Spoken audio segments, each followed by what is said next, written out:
उत्तर प्रदेशेर मेरठे Lala Lajpat Rai medical college हासपाताल सेखाने junior डाक्तारदेर निग्रहेर घटना घटेছে। रोगी मृत्युर अभियोग उठेছে এবং চিকিৎসায় গাফিলতির জেরে रोगी मृत्यु এমনটাই অভিযোগ। বেধড়ক মারধর করা হয়েছে। রোগীর আত্মীয়রা জুনিয়র ডাক্তারদের মারধর করেন এবং প্রতিবাদে গণ ইস্তফা দিলেন ডাক্তাররা। দিনে দুবার ব্যবহার করো স্টপেজ ক্রিম আর নিজেকে রাখো evergreen Keya Seth aroma therapy stoppage cream আর খুঁজে পাও নতুন আমিকে। একসঙ্গে 250 জন চিকিৎসক গণ ইস্তফা দিয়েছেন। জরুরি পরিষেবা বন্ধ। और कोई कहने सुनने वाला नहीं है। हमारा पेशेंट को देखिए कितनी तकलीफ हो रही है।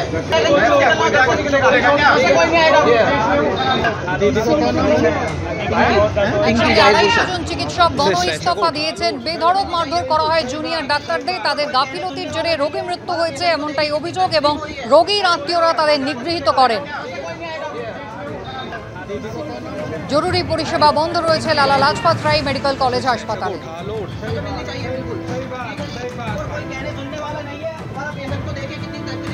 অন্যদিকে দিল্লির ছবি আপনাদের দেখাবো। সেখানে একেবারে কেবিনে ঢুকে চিকিৎসককে লক্ষ্য করে গুলি এবং সেই গুলিতে খুন হয়ে গেলেন চিকিৎসক। আততায়ী দুজন। ইতিমধ্যেই সিসিটিভি ফুটেজ দেখে আততায়ীদের চিহ্নিত করার চেষ্টা করছে পুলিশ। দিল্লির জয়পুরে নিমা হাসপাতালে ঘটনা।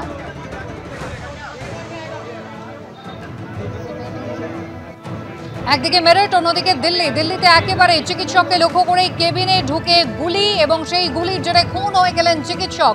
নিমা হাসপাতালের ঘটনা দিল্লির জয়পুরে। ইতিমধ্যেই দুজন আততায়ীর সন্ধান পুলিশ চালাচ্ছে। সিসিটিভি ফুটেজের সূত্র ধরে আততায়ীদের হদিশ করছে পুলিশ।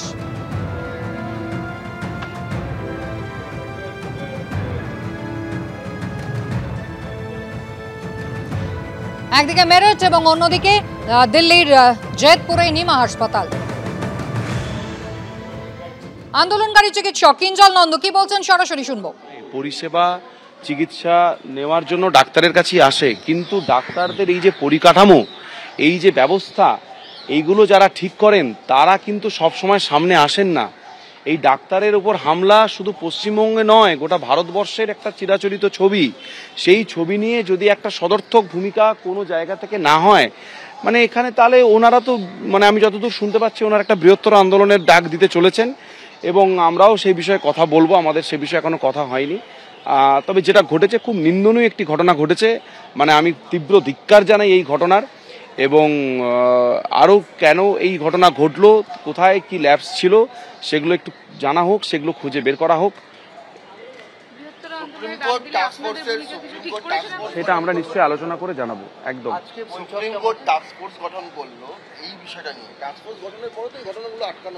একদমই তাই। আমি বলছি তো, আমাদের আগে আরজি করেই আগের দিনে গত পরশুদিন রাত্রেবেলা যে পিজিটির সাথে কয়েকটি মদ্যপ পেশেন্ট বাড়ির লোক এসে এই ধরনের ঘটনা করলো, সেখানে তাও তো এখানে সিআইএসএফ আছে, তাও তো করলো। তাহলে আজকে যে বৈঠকটা রয়েছে তাতে পুজোতে আপনারা কি কর্মবিরতি হতে পারে, কর্মবিরতি তুলে নেওয়ার কোনো না, সেগুলো এখনো আলোচনা সাপেক্ষ, আলোচনা চলছে। সে আলোচনা করে আমরা জানাবো। আমাদের সিনিয়রদের সাথে একটু বসছি, আমাদের ফ্যাকাল্টি যারা আছেন তাদের সাথে কথা বলবো, ওনারা কি চাইছেন। কারণ অবভিয়াসলি ওনারা যেহেতু প্রথম দিন থেকে আন্দোলনের সাথে আছেন, এখনো রয়েছেন, আমাদেরকে বিভিন্ন ইনপুট দেয়, আপনারা দেখতে পাচ্ছেন সমস্ত সিনিয়ররা আসছে, তো সেই জায়গায় দাঁড়িয়ে ওনাদের কথাগুলো শুনবো। That's it.